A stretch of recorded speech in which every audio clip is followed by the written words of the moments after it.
को न काहू के सुख दुख कर दाता, निज कृत कर्म भोग सुन भ्राता।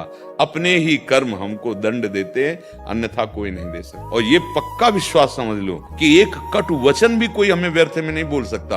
अगर कटु वचन बोल रहा है तो मुझे सुनना चाहिए। मेरे मन को ठीक करने के लिए जरूरत है उस कटु वचन की, उस तिरस्कार की, उस अपमान की, उस विपत्ति की, उस दुख की, यदि अध्यात्म में चलते हो तो। और लोक में तो जेल भरी है इसी बात की, तुमने एक गाली दी, उसने 4 गाली दी, तुमने थप्पड़ मारा, उसने मार दिया और जाके आजीवन सजा भोगी। ये इसी में जेल भरी हुई। अगर ज्ञान, थोड़ा भी ज्ञान है तो आप इतना समझ लो, आपको एक सुई भी कोई नहीं चुभो सकता।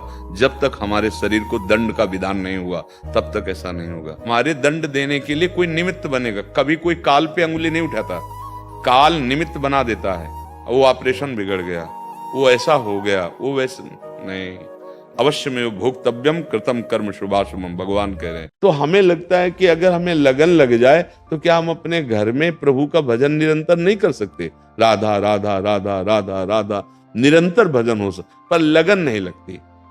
तो देखो हम लोग अभी कहीं राजी हैं।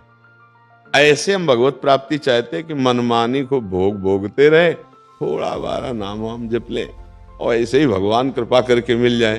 तो देखो ऐसे तो मिलते नहीं, पक्की बात समझ। जब तक हृदय में भगवान के लिए व्याकुलता नहीं आ जाती और रोना प्रारंभ नहीं हो जाता कि अब जिया नहीं जा रहा, तो वो कहीं और नहीं, आपके अंदर ही है। आप अंदर चाहोगे तो अंदर मिल जाएंगे, बाहर चाहोगे तो बाहर मिल जाएंगे। वो उनके लिए अंदर बाहर का कोई भेद नहीं, पर चाह इतनी जोर की भी उस चाह में कोई और चाहना, उसको समझना होगा। उसमें प्रमाद आलस्य नहीं, उसमें तो व्याकुलता चलते हैं जी। प्यार और नाटक में अंतर है। जैसे हमें आपसे सुख लेने की स्वार्थ बुद्धि है तो हम असली प्यार से ज्यादा प्यार दिखाएंगे। यहां गुदवा लिया तुम्हारा नाम, कितने बेवकूफ बच्चे, और दिखा दिया देखो। और वो माता पिता जो जिंदगी भर उसे दूध पिला के तैयार करिए ना,